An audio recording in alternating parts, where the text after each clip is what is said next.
Bismillahirrahmanirrahim. Assalamualaikum warahmatullahi wabarakatuh. Bapak-bapak, ibu-ibu, mas-mas, mbak-mbak, adik-adik sekalian yang dirahmati Allah. Kembali bersama saya, Iip Wijayanto, dan di dalam kesempatan kali ini saya akan mengupas tentang bunga bank. Jadi, ketika kita menabung ya di bank konvensional, bunga bank itu adalah bagian dari konsekuensi yang akan hadir ya. Dan yang namanya bunga dari uang yang disimpan itu adalah riba ya. Nah, oleh karena itu ini perlu kita bahas karena memang mayoritas masyarakat kita tentu punya rekening kan. Sehingga kemudian bagaimana caranya tetap menabung safety, aman, tetapi tidak terjebak kepada dosa riba ya. Sebagian orang kemudian menganggap bahwa bunga yang muncul di dalam rekening kita setelah kita menabung itu adalah barang temuan ya. Jadi disamakan dengan luqatah atau barang temuan.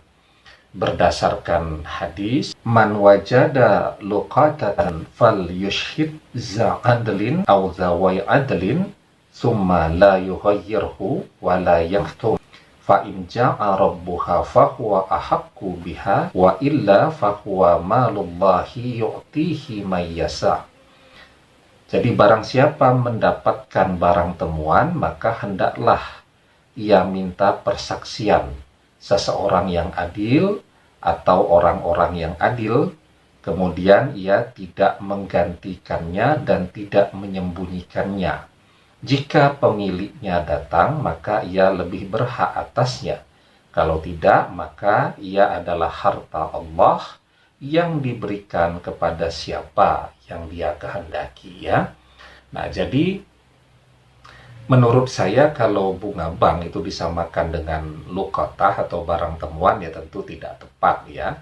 Karena dalam konteks ini pemilik atau pengirim dana yang bernama bunga bank tadi kan jelas siapa ya, bank tempat kita menabung tadi. Jadi dia bukan barang yang ditemukan tiba-tiba ya. Tetapi kita tahu bahwa konsekuensi dari menabung tadi salah satunya akan menemukan atau mendapatkan bunga bank. Siapa yang mengirimkan kita juga tahu.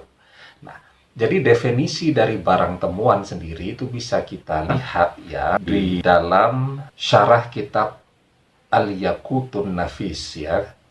Jadi berkata Syekh Muhammad Asy-Syatiri menjelaskan tentang contoh luqatah ya. Jadi beliau berkata, "Falau kana syakhsun yamsi fit tariq, fawajada masalatan hakibatan marmiyatan ala janibit tariq." Apabila salah seorang berjalan di jalan, kemudian menemukan tas yang tergeletak di tepi jalan, ya, nah itu namanya luqatah, barang temuan, ya. Jadi kita tidak sengaja menemukannya. Pemiliknya pun kita belum tahu siapa, itu namanya barang temuan. Tetapi bunga bank saya pikir tidak tepat kalau disebut sebagai luqatah ya.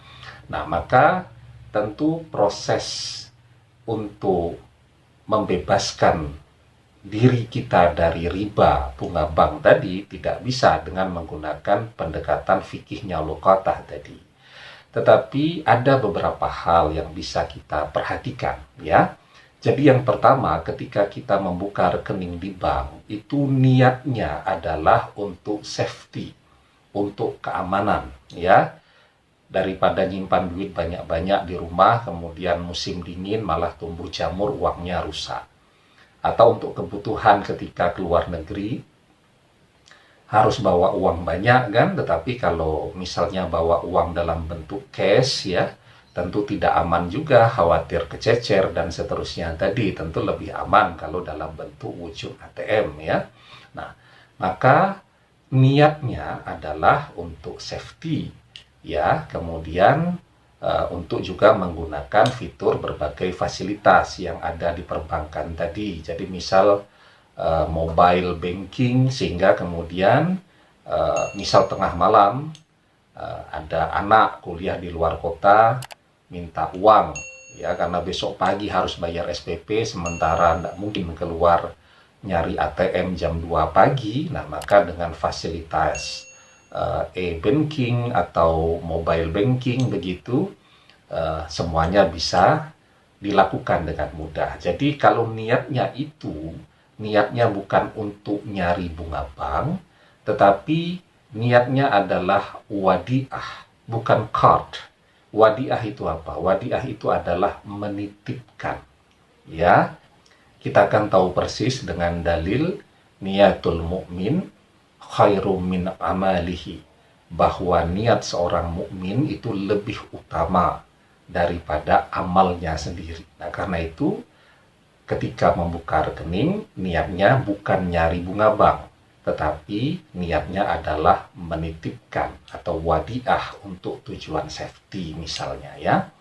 Nah, kemudian yang kedua yang bisa dilakukan adalah secara rutin, ya, mengecek berapa bunga yang didapatkan setiap bulan. Kan ketika kita ngeprint buku tabungan akan ketahuan berapa bunganya dan dikeluarkan, ya, agar tidak tercampur dengan tabungan pokok.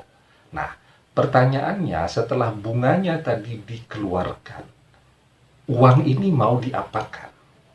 Ya, mayoritas ulama memperbolehkan uang tadi disedekahkan misalnya, baik itu kepada fakir miskin untuk tujuan beasiswa, ya, atau kemudian membangun masjid, perbaikan jalan, fasilitas umum, dan seterusnya, ya. Tetapi ini bukan sedekah yang nyari pahala.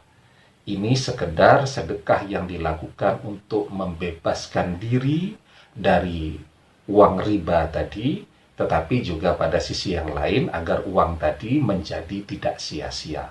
Lah, daripada kemudian dikeluarkan, kemudian uangnya dimusnahkan, tentu lebih baik digunakan untuk tujuan kemaslahatan tadi, ya. Jadi saya pernah dapat pertanyaan, Ustadz, boleh tidak itu beribadah dengan uang yang samar-samar begitu, ya? Ya, sebenarnya ketika ibadahnya sudah terlaksana, yang jadi pokok ibadahnya ya gugur saja kewajibannya, ya. Tetapi dia tetap berdosa kalau kemudian memang mendapatkannya dengan cara yang batil, ya. Ini bisa kita lihat sebagai pembanding, misal ketika orang menunaikan ibadah haji, tetapi dengan uang dari hasil menang lotre, ya.